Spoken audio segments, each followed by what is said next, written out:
United Nations. North Korea's deputy UN ambassador warned Monday that the situation on the Korean peninsula has reached the touch-and-go point and a nuclear war may break out any moment. Kim In-ryong told the UN General Assembly's Disarmament Committee that North Korea is the only country in the world that has been subjected to such an extreme and direct nuclear threat from the United States since the 1970s, and said the country has the right to possess nuclear weapons in self-defense.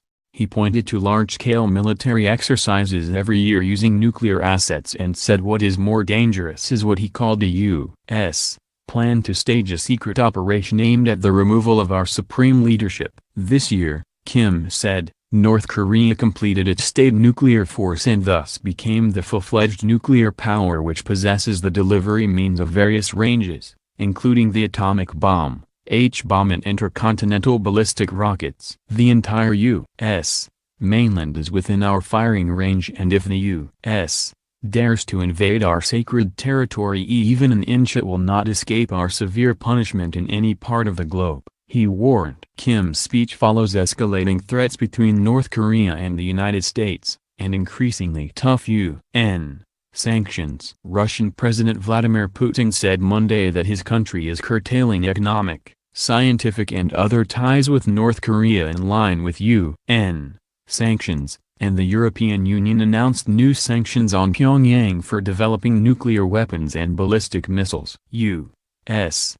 Secretary of State Rex Tillerson said Sunday that diplomatic efforts aimed at resolving the North Korean crisis will continue until the first bomb drops. His commitment to diplomacy came despite President Donald Trump's tweets several weeks ago that his chief envoy was wasting his time trying to negotiate with North Korean leader Kim Jong-un, whom he derisively referred to as Little Rocket Man. North Korea's deputy UN ambassador called his country's nuclear and missile arsenal a precious strategic asset that cannot be reversed or bartered for anything. Unless the hostile policy and the nuclear threat of the U.S.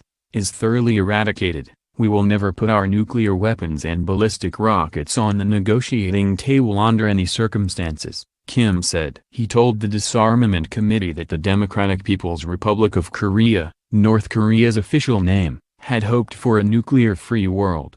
Instead, Kim said, all nuclear states are accelerating the modernization of their weapons and reviving a nuclear arms race reminiscent of the Cold War era. He noted that the nuclear weapon states, including the United States, boycotted negotiations for the Treaty on the Prohibition of Nuclear Weapons that was approved in July by 122 countries at the United Nations. The DPRK consistently supports the total elimination of nuclear weapons and the efforts for denuclearization of the entire world, he said. But as long as the United States rejects the treaty and constantly threatens and blackmails the DPRK with nuclear weapons, the DPRK is not in position to accede to the treaty.